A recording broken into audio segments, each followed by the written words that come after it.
በዓለም ሳላችሁ መከራ አለባችሁ ነው የሚለው። የእግዚአብሔር ልጆች ዋና ትልቅ ሥራ ደግሞ ለዚህ ለጠፊው ዓለም ሳይሆን ለዘላለሙ ስትጾም አለ ፊትህን ታጠብ፣ ራስን ተቀባ፣ አትጠውልግ፣ ጾመኛ አትምሰል፣ አታፋሽግ፣ አታዛጋ፣ የደከምክ አትምሰል። እግዚአብሔር መንፈስ ቅዱስ የተለያየ ስጦታ ሰጥቶናል ለክርስቲያኖች።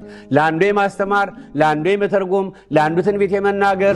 በዚያ ስጦታችን እሱን ስናገለግለው ግን ከማይታየው አይኖቻችን ቀራንዮ ላይ ተመልክተው ስለኔ ስለኛ የተቆረሰ ስጋውን እያየን፣ ቁስሉን እያየን፣ የሚፈስ ደሙን እያየን፣ መከራውን እያየን፣ ፍቅሩን እያየን ስለ መልካም ሥራችን ሰዎች ክፉ ሊሉ ይችላሉ። ስለ መልካም ሥራችን ስማችን ሊያጠፉት ይችላሉ። ስለ መልካም ሥራችን ታሪካችን ሊያበላሹት ይችላሉ። ስለዚህ ያን ጊዜ ደስ ይበላችሁ ስላለን ደስ ሊለን ነው። ሲነቅፉን፣ ስማችን ሲያጠፉት፣ ታሪክ የተበላሸ ስም የጠፋ እንደዚህ ሆነ፣ እንግዲህ ቤተ ክርስቲያን አልሄድም፣ እንግዲህ ወንጌል የሚባል እንግዲህ ክርስትና የሚባል እንደዚህ ከሆነ ይቅርብኝ። ያ የሚሆነው እንግዲህ ልክ እዚያ ጭንጫው ላይ የበቀለው አዝመራ ቶሎ የሚደርቀው ወይም ደግሞ ስር የሌላት ቁጥቋጦ ቶሎ የምትደርቀው፣ ስር የሌላት ውሃ ያላገኘች ምግብ ያላገኘች ተክል ቶሎ የምትደርቀው ያ ነው የሚሆን። ፍቅሩ ያለው ከቃሉ ጋር ፍቅር ያለው ከቅዱሳን መላእክት ጋር ፍቅር ያለው ከቅዱሳን ከድንግል ማርያም ጋር ከቅዱሳን ከማናያቸው ወገኖቻችን ጻድቃን፣ ሰማዕታት፣ ሐዋርያት ጋር ፍቅር ያለው ቅዱስ ጳውሎስ ሊሄድ ከክርስቶስ ጋር ልኖር እናፍቃለሁ እንዳለ በዚህ ምድር ላይ ከንቱውን ነገር ከመናፈቅ ይልን ያን እየናፈቅን የምንኖር ከሆነ በወንዝ አጠገብ እንደተተከለው ዛፍ ቅጠሉ አይደርቅ፣ ፍሬው አያቋርጥ።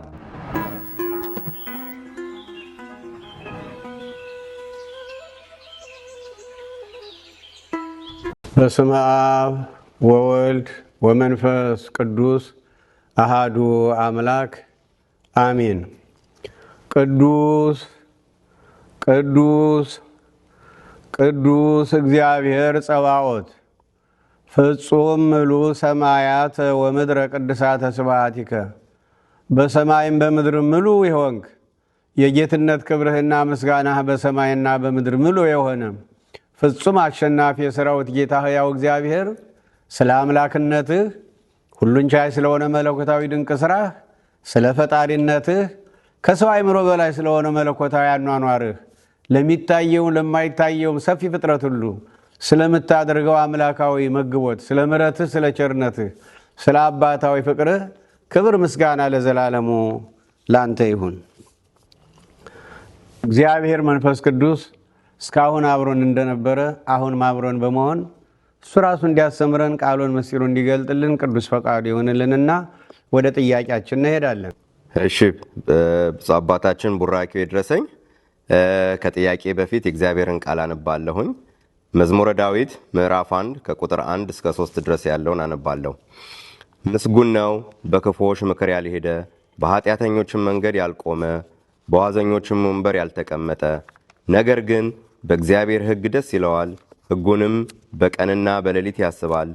እርሱም በውሃ ፈሳሾች ዳር እንደተተከለች ፍሬዋን በየጊዜው እንደምትሰጥ ቅጠሏም እንደማይረግፍ ዛፍ ይሆናል፣ የሚሰራውም ሁሉ ይከናወንለታል ይላል። የኔ ጥያቄ ግን ብዙ ጊዜ መልካም ስራ የሚሰሩ ሰዎች ፈተና ይበዛባቸዋል እና ይህ ነገር እንዴት ነው? ከዚህ ጋር አይጋጭም? አባታችን ይህን ቢያብራሩልን። ጥሩ ነው። አይጋጭም፣ እንዲያውም የበለጠ ያሳምረዋል። የተመሰለው ምሳሌ ያሳምረዋል። ለምሳሌ እዚህ ቁጥር 3 ላይ ምንድነው ያለው?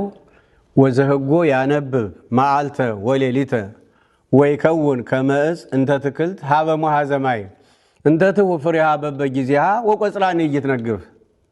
እንዲያውም እንደዚህ አይነት ደግ ስራን የሚሰሩ ሰዎች ለምሳሌ በክፎች ምክር ያልሄደ፣ በኃጢአተኞች መንገድ ያልቆመ፣ በዋዘኞችም ወንበር ያልተቀመጠ፣ በእግዚአብሔር ሕግ ደስ የሚለው፣ ሕጉንም በቀንና በሌሊት የሚያስብ እንዲህ አይነት ደግ ሰው ነው የሚለው። እንዲህ አይነት ደግ ሰው በውሃ ፈሳሽ አጠገብ የበቀለ ዛፍን ይመስላል እና ያ በውሃ ፈሳሽ በወንዝ አጠገብ የበቀለ ዛፍ ሁልጊዜ ውሃ ስለሚያገኝ ቅጠሉ አይጠወልግም፣ አይደርቅም፣ ፍሬውም አያቋርጥም።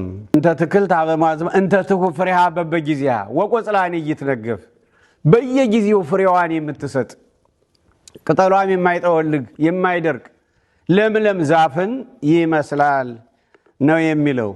እና ይሄ ዛፍ እኮ ይሄ ዛፍ በዛፍ የተመሰለበት ምክንያት ይሄ ዛፍ እንደ ልቡ ውሃ ያገኛል፣ እንደ ልቡ ምግብ ያገኛል፣ እንደ ልቡ የፀሐይ ብርሃን ያገኛል፣ የሚፈልገውን ያገኛል።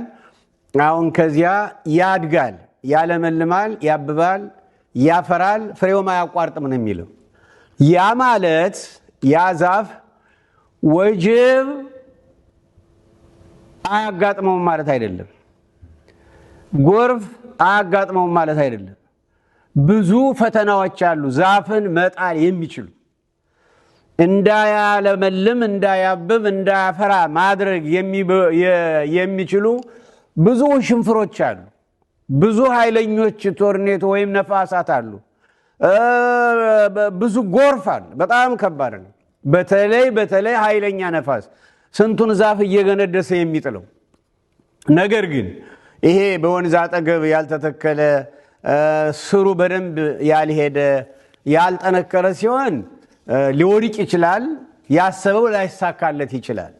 ነገር ግን አሁን ይሄ ሁሉ የተሳካለት ዛፍ ግን ሲያለመልም ደግሞ አለው፣ ሲያብብ ሲያፈራ ፍሬውም እንዳያቋርጥ ሲሆን ፈተና ሳይገጥመው አይደለም፣ ግን ፈተናውንም ማለፍ ይችላል ማለት ነው። ፈተናውን የጎርፉን ፈተና፣ የወጀቡን ፈተና፣ የኃይለኛውን ነፋስ ፈተና፣ የሚመጣውን ፈተና ሁሉ አሳልፎ ሲያፈራ ይኖራል ማለት ነው። አይፈተንም ማለት አይደለም። ይልቅ ክርስቲያናዊ ሕይወታችን ከዛፉ ጋር ስናነጻጽረው ቃሉ ማነጻጽሩ ስላለን ስናነጻጽረው አንድ ከወንዝ አጠገብ የተተከለ ወይም የበቀለ ዛፍ በየጊዜው ውሃ እንደ ልቡ ስለሚያገኝ ስሩ በጣም ይሄዳል፣ ቁመቱ በጣም ትልቅ ይሆናል። እና ያ በጣም ቁመቱ ትልቅ የሆነው ዛፍ እንደ ሾላ እንውሰደው፣ እንደ ዋርካ እንውሰደው፣ ያን ሁሉ ቅርንጫፍ ተሸክሞ ያለማቋረጥ ሲያለመልም ያለማቋረጥ ሲያፈራ የሚኖረውና ወጀቡን ሁሉ እያሸነፈ አምሮበት የሚኖረው በማይታየው አካሉ ነው። ይሄን ለዚህ ነው የእግዚአብሔር ቃል በዛፍ የመሰለን እኛን ክርስቲያናዊ ሕይወትን በዛፍ የመሰለን።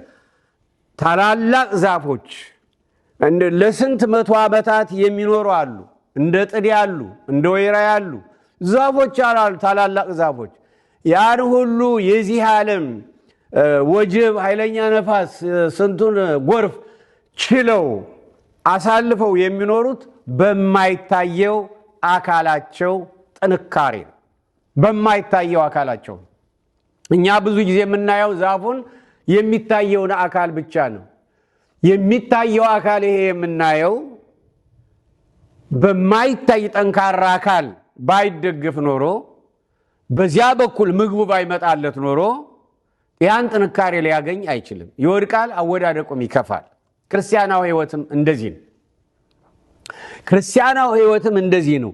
የማይታየው አካላችን ማለት እንደ ዛፉ ስር ለኛ የማይታየው አካላችን መንፈሳዊ ሕይወታችን አካለ ነፍስ የማይታየው አካላችን ኢየሱስ ክርስቶስ ነው። የማይታየው አካላችን እግዚአብሔር መንፈስ ቅዱስ ነው። የማይታየው አካላችን እግዚአብሔር ነው። ከማይታየው እግዚአብሔር ጋር ከማይታየው ኢየሱስ ክርስቶስ ጋር ከማይታየው መንፈስ ቅዱስ ጋር ሌላው ቀርቶ ከማይታዩት ቅዱሳን መላእክት ጋር ከማይታዩት ቅዱሳን ከድንግል ማርያም ጀምሮ በአካለ ነፍስ ካሉት ከማትታየዋ ቤተ ክርስቲያን ከማይታዩት ጋር የአእምሮ ግንኙነታችን የጠበቀ ከሆነ የዚህ ዓለም ወጀብ በምንም አይነት ሊያሸንፈን ስለማይችል ያሰብነው ሁሉ ይከናወንልናል ማለት ነው። አይደለም የሚለው ጥያቄ የሚሰራውም ሁሉ ይከናወንለታል ይላል። የሚሰራውም ሁሉ ይከናወንለታል። በሚሰራበት ጊዜ ፈተና ይገጥመዋል። ፈተናውን ያልፋል። ፈተናውን አልፎ ካሰበበት ይደርሳል።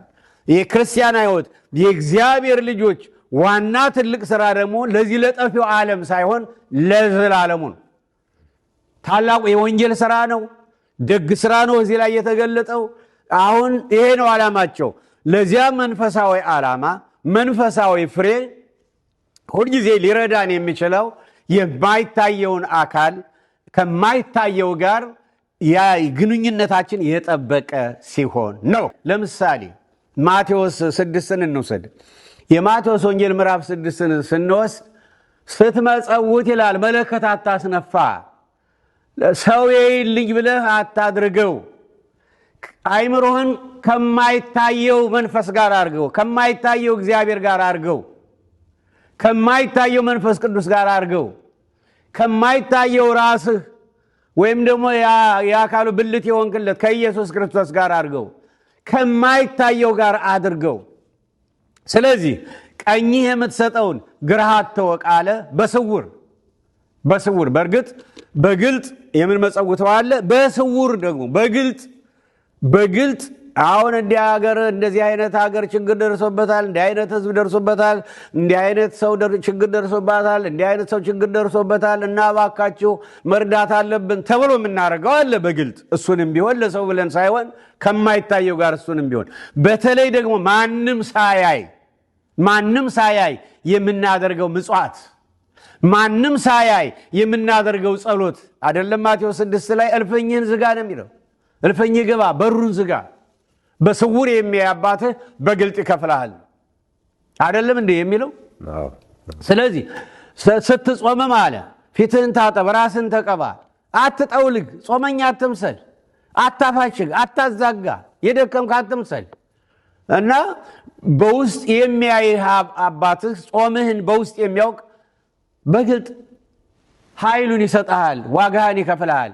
ስለዚህ ስራችን ሁሉ ከማይታየው ባህሪ ጋር ከሆነ እንቅስቃሴያችን ሁሉ የወንጌል አገልግሎታችን በዚህ ዓለም የምናደርገው ደግ ሥራ እንቅስቃሴያችን ሁሉ መቼም እግዚአብሔር መንፈስ ቅዱስ የተለያየ ስጦታ ሰጥቶናል ለክርስቲያኖች። ለአንዱ የማስተማር፣ ለአንዱ የመተርጎም፣ ለአንዱ ትንቢት የመናገር፣ ለአንዱ የማስታረቅ፣ ለአንዱ በገንዘብ የመርዳት፣ ለአንዱ በጉልበቱ፣ ለአንዱ በእውቀቱ የተለያየ ስጦታ ሰጥቶናል። ለአንዱ በዝማሬው በድምፁ የተለያየ ስጦታ ተሰጥቶናል። በዚያ ስጦታችን እሱን ስናገለግለው ግን ከማይታየው አይኖቻችን ቀራንዮ ላይ ተመልክተው ቀራንዮን ፊታችን አድርገን ስለኔ ስለኛ የተቆረሰ ስጋውን እያየን ቁስሉን እያየን የሚፈስ ደሙን እያየን መከራውን እያየን ፍቅሩን እያየን ከሱ ጋር ሆነን ከሆነ ስራ የምንሰራው ከዚያ ስለ መልካም ስራችን ሰዎች ክፉ ሊሉ ይችላሉ። ስለ መልካም ስራችን ስማችን ሊያጠፉት ይችላሉ። ስለ መልካም ስራችን ታሪካችን ሊያበላሹት ይችላሉ። ስለዚህ ያን ጊዜ ደስ ይበላችሁ ስላለን ደስ ሊለን ነው የሚችለው። ያን ጊዜ ነው ከዛፉ ጋር የተመሰልነው ምሳሌ ሊሰራ የሚችለው።